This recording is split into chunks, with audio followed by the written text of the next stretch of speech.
پاکستان میں معاشی غیر یقینی کی صورتحال اس وقت اسٹاک مارکیٹ کو متاثر کر رہی ہے، جس میں مسلسل مندی ہے، مسلسل گراوٹ ہے، روپیہ بھی مسلسل گر رہا ہے۔ آئی ایم ایف کے دباؤ پر قیمتوں میں اضافے کا خدشہ الگ اپنی جگہ پر موجود ہے۔ ہمارے ساتھ اس وقت محمد سہیل صاحب اور عارف حبیب صاحب موجود ہیں، آپ دونوں کا بہت شکریہ۔ عارف حبیب صاحب، ظاہر ہے بہت زیادہ خبریں گردش کر رہی ہیں،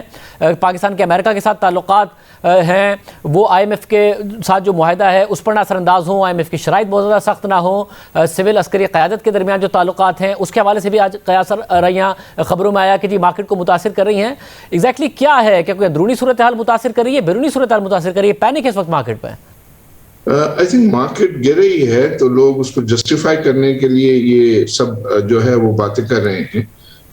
جہاں تک کہ آئی تھنک ہماری اکنامی ہے وہ تو ٹریک پر چل رہی ہے کیونکہ بزنسز آر اوکے، لیکن سینٹیمنٹ جو ہے وہ ویک ہو رہا ہے، خاص طور پہ یہ یو ایس اے کے ریلیشن شپ کے بارے میں اور یہ آئی ایم ایف کا جو ریویو ہے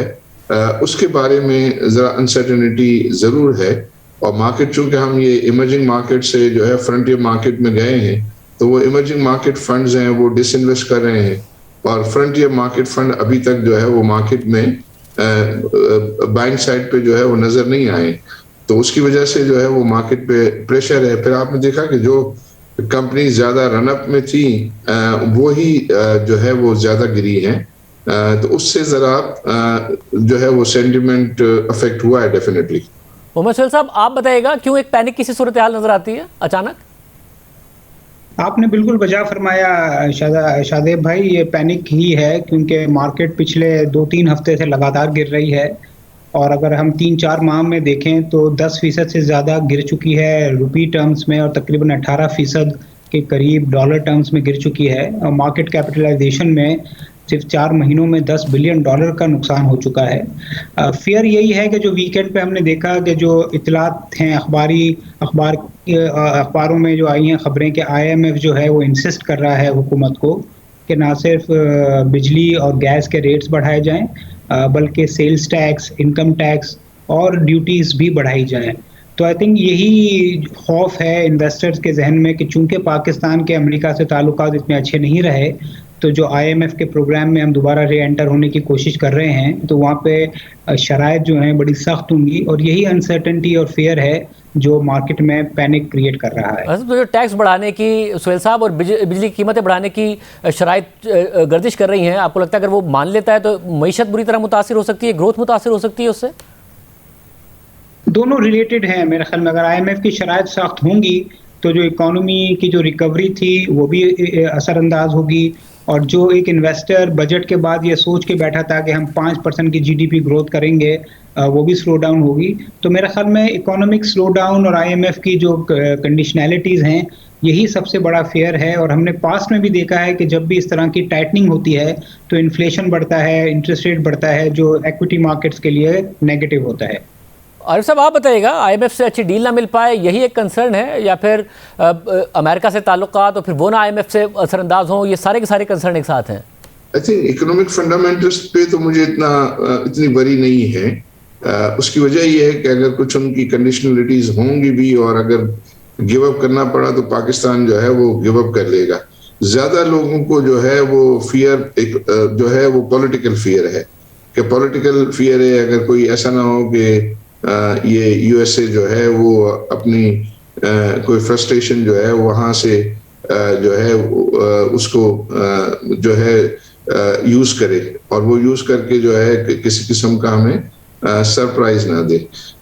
جہاں تک کہ نمبرز وغیرہ کے تعلق ہے یا جہاں جو ڈفرینسز کی باتیں آ رہی ہیں کہ اگر پاور پرائس کو تھوڑا سا بڑھانا ہے، اگر وہ کنونس کر سکیں گے اور کنونس نہ بھی کریں گے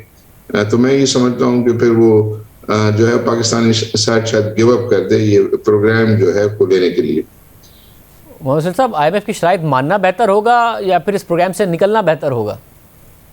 نہیں، دیکھیں آئی ایم ایف کے پروگرام سے نکلنا تو ایک اور کرائسس ہوگا۔ ہم نے دیکھا ہے کہ پچھلے دنوں شری لنکا میں بھی یہی ہوا کہ جب آپ آئی ایم ایف کو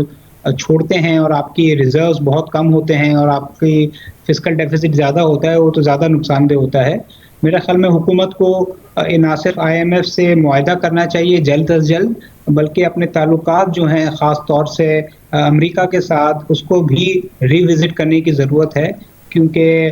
سب کو معلوم ہے کہ امریکہ کس طرح کا انفلوئنس جو ہے وہ یوز کر سکتا ہے. تو I think geopolitical situation جو ہے پاکستان کی اس میں اس تناظر میں میرے خیال میں امریکہ سے بہتر تعلقات اور آئی ایم ایف سے ڈیل اشد ضرورت لگ رہی ہے جو مارکیٹ کو کچھ اسٹیبلٹی پرووائڈ کر سکتی ہے. اور صاحب حکومت نے حالیہ اقدامات کیے, کرنٹ اکاؤنٹ خسارہ کتنا بڑا کنسرن ہے اس وقت؟ نہیں, آئی تھنک یہ جو کرنٹ اکاؤنٹ ڈیفیسٹ جو شروع ہوا ہے وہ وریسم ہے, لیکن میں نے دیکھا کہ گورنمنٹ نے کچھ کریکٹیو میجرز بھی جو ہے وہ لیے ہیں, اور پھر تھوڑے سے ریمیٹنسز کا بڑھ جانا, پھر یہ ہے کہ پرانے وقتوں کے مقابلے میں ریزروز کا جو ہے وہ بہتر ہونا. تو آئی بلیو کہ یہ پاکستان کو جو ہے کچھ وقت ملے گا کہ اپنی چیزوں کو وہ بہتر کر لے اور جو ہے وہ سیدھا کر لے. تو کریکٹیو میجرز تو یہی ہے کہ آپ کے ریمیٹنسز جو ہے وہ بہتر ہو, انویسٹمنٹ کو آپ اٹریکٹ کر سکیں, اور آپ ایکسپورٹس کو جو ہے وہ بہتر کریں, اور اپنے امپورٹ کو کچھ تھوڑا سا کنٹرول کریں. تو یہی چیز جو ہے کچھ وقت ملنے پر آئی بلیو کہ اس طرف جو ہے وہ ہمیں ایکسپیکٹ کرنا چاہیے کہ پالیسی ڈائریکشن ہوگا. تو محسن صاحب اس وقت مسئلہ جو اس وقت پینک کی صورتحال ہے ایکسٹرنل ہے یا پھر انٹرنل مسئلہ بھی ہے جس کی وجہ سے پینک ہوا ہے؟ دیکھیں, ایکسٹرنل تو بالکل ایک میجر فیکٹر ہے جو کموڈٹی پرائزز اتنی بڑھ گئی ہیں, مگر انٹرنل بھی ہے کہ ہمارے جو فارن پالیسی ہے اس کو ہم کس طرح پلے کرتے ہیں, چاہے وہ افغانستان سے ریلیٹڈ ہے چاہے وہ امریکہ سے تعلقات سے ریلیٹڈ ہے. تو میرے خیال میں کمبینیشن آف بوتھ ہے.